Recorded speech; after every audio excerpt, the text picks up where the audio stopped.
My name is Melissa, and I'm clearly a black Jew.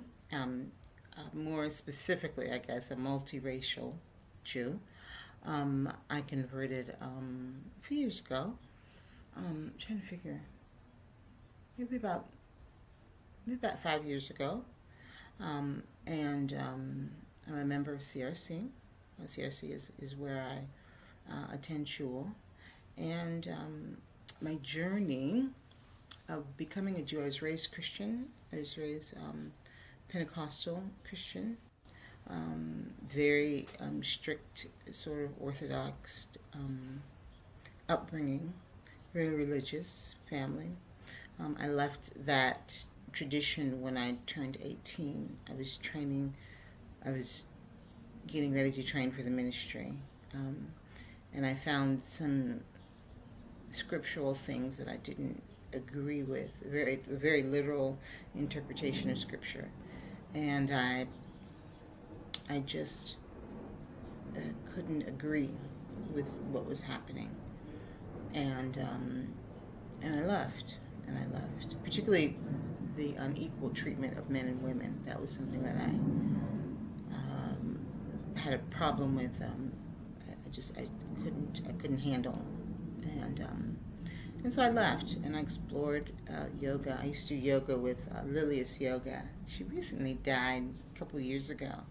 I used to do yoga with the lady on Channel 9 with the long braid, and I didn't even know what it was, but I would stretch with her and move with her and meditate with her from a young girl. And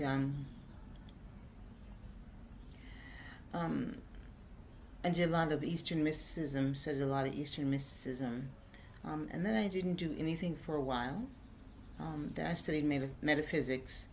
I was thinking, as I was getting dressed, the definition of metaphysics, sort of the study of what's behind the scriptures, what's sort of hidden. It's really not hidden, but sort of the hidden meaning of scriptures. And then I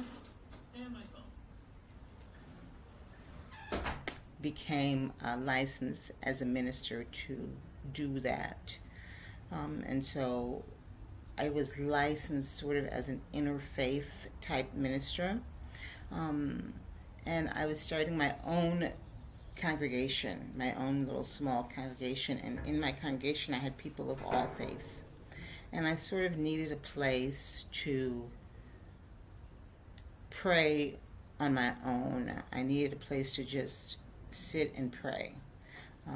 When you lead a congregation, you know, if you pray and if you shed a tear or if you have an emotion, you know, everybody's wondering what's going on and if you're okay. And, you know, it becomes a very public thing. And I really needed my privacy.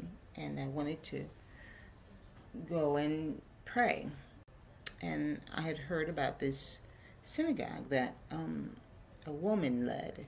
And I saw her do a wedding with a priest, and I was fascinated with that. I had never seen that done before in St. Louis.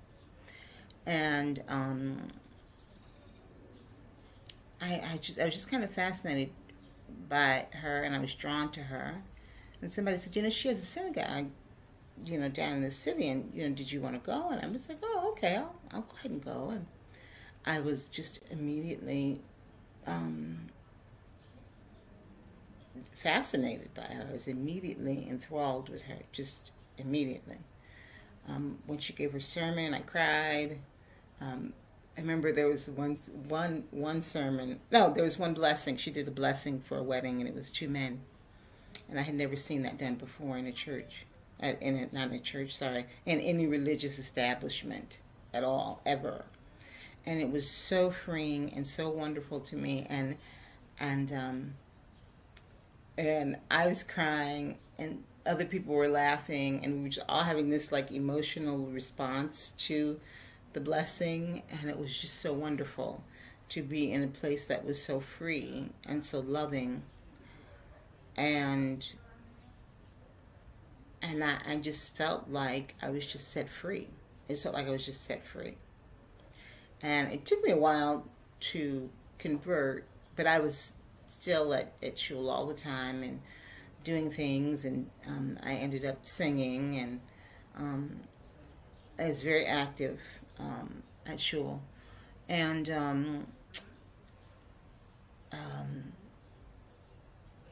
and then Mike Brown happened, and I ended up becoming very active in Mike Brown, and the protests that happened. They were about 10 minutes from my house, and I was listening to something, an interview. Tupac Shakur gave an interview, and he talked about how if you're hungry, and just beyond the door, people are having a party, and they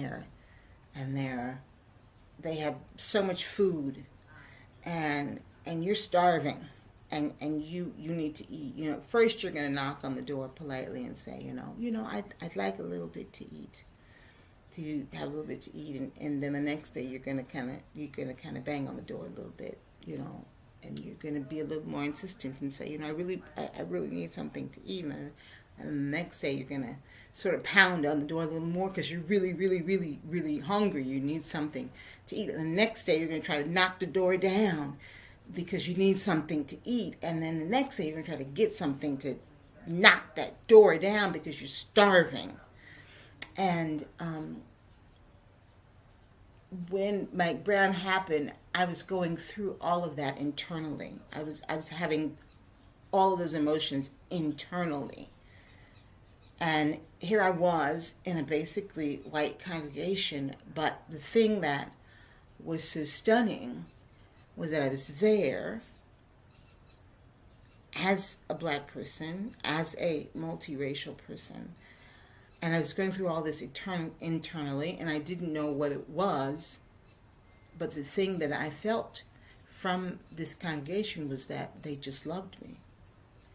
And they didn't try to say, I know how you feel, or I know who you are, or I know how it is. They just loved me. And that was it. And that was the most profound kind of feeling. I remember when the Emmanuel 9 were killed at the AME church. And I went, and I was inconsolable. I remember hearing the prayers, but I don't remember saying them or singing them or anything like that. And it just one after another, they came and hugged me or put their hand on my back, and it was just this feeling of, we love you. We don't know what you're going through. We don't know what it feels like, but we love you. And that was my experience. And I converted. And I wasn't aware. I had never been aware of the conflict of being black and Jew. I had never experienced that. After I converted, and I would tell a couple of my friends, I remember some reactions, but I just ignored them because I had found where I wanted to be, and it felt natural, and it felt normal, and that was that. It didn't feel any different. It didn't feel strange. It just felt normal. So,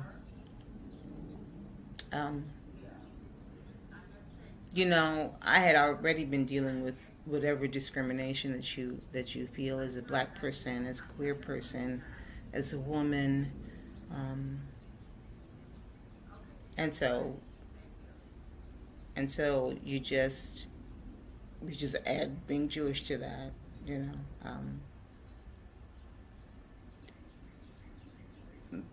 I grew up in a very traditional Christian family. There was respect for Judaism, and so I never experienced any of the negativity that I hear sometimes that other people hear or go through. So that is my story of becoming Jewish, and it's just a part of who I am now, and I love it, and I love the love and support that I feel as part of community. That's the best for me part of being Jewish, is I feel like I'm part of a community, whether or not I'm at shul, or whether or not, whatever it is that I'm doing. I feel like, if I'm at the grocery store and I see somebody from shul, or, a lot of times I'm out and about and people say, don't you sing at shul? Yeah, I do. So it's always there. It's always there. It's very stable, and it's very kind, very loving to me, no matter where I am in my life. That's it.